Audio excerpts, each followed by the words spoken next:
আমরা বিএনপির পক্ষ থেকে আজকে আমাদের জাতীয় স্থায়ী কমিটির সদস্য জনাব আমির খসরু এবং জাতীয় স্থায়ী কমিটির সদস্য জনাব সালাউদ্দিন আহমদ সহ আমরা আজকে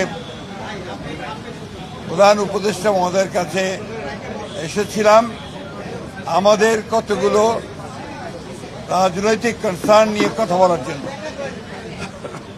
বিশেষ করে আগামী 2026 ফেব্রুয়ারি মাসে যে জাতীয় সংসদ নির্বাচন অনুষ্ঠিত হবে, সেই জাতীয় সংসদ অনুষ্ঠানকে অর্থবহ, নিরপেক্ষ, সকলের কাছে গ্রহণযোগ্য করে তোলার জন্য এই মুহূর্ত থেকে যেটা প্রয়োজন হচ্ছে অন্তর্বর্তীকালীন সরকারকে এখন কেয়ারটেকার গভর্নমেন্টের আদলে নিতে হবে। অর্থাৎ কেয়ারটেকার গভর্নমেন্টের বলতে আমরা যা বুঝাই, অর্থাৎ তত্ত্বাবধায়ক সরকার, সেই ভূমিকায় তাদেরকে যেতে হবে।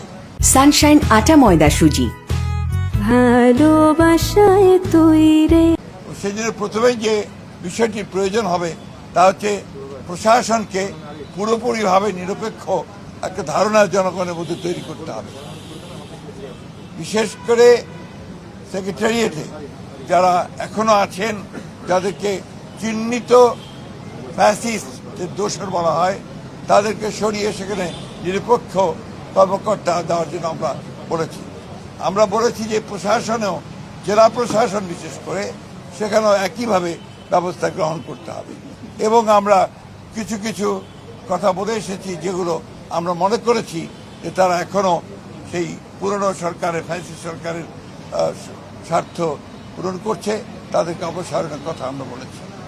আমরা সেই সঙ্গে পুলিশের নিয়োগের ক্ষেত্রে, বিশেষ করে যে সমস্ত আপনার নতুন করে নিয়োগ দেওয়া হবে বা আপনার পদোন্নতি দেওয়া হবে, সেই ক্ষেত্রে একদম নিরপেক্ষ অবস্থা নেওয়ার কথা আমরা বলে এসেছি যে বিচার বিভাগে, বিশেষ করে হায়ার জুডিশিয়ারিতে এখনো যে সমস্ত ফ্যাসিস্টদের দোষর আছেন তাদেরকে সরিয়ে সেখানে নিরপেক্ষ বিচারকদের দেওয়ার ব্যবস্থা করতে হবে।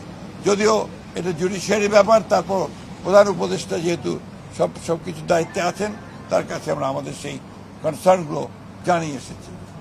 এবং সরকারকে সম্পূর্ণভাবে নিরপেক্ষতা বজায় রাখার জন্যে সরকারের মধ্যে যদি কোনো দলীয় লোক থেকে থাকেন, তাকে অপসারণ করার জন্য আমরা দাবি জানিয়ে এসেছি।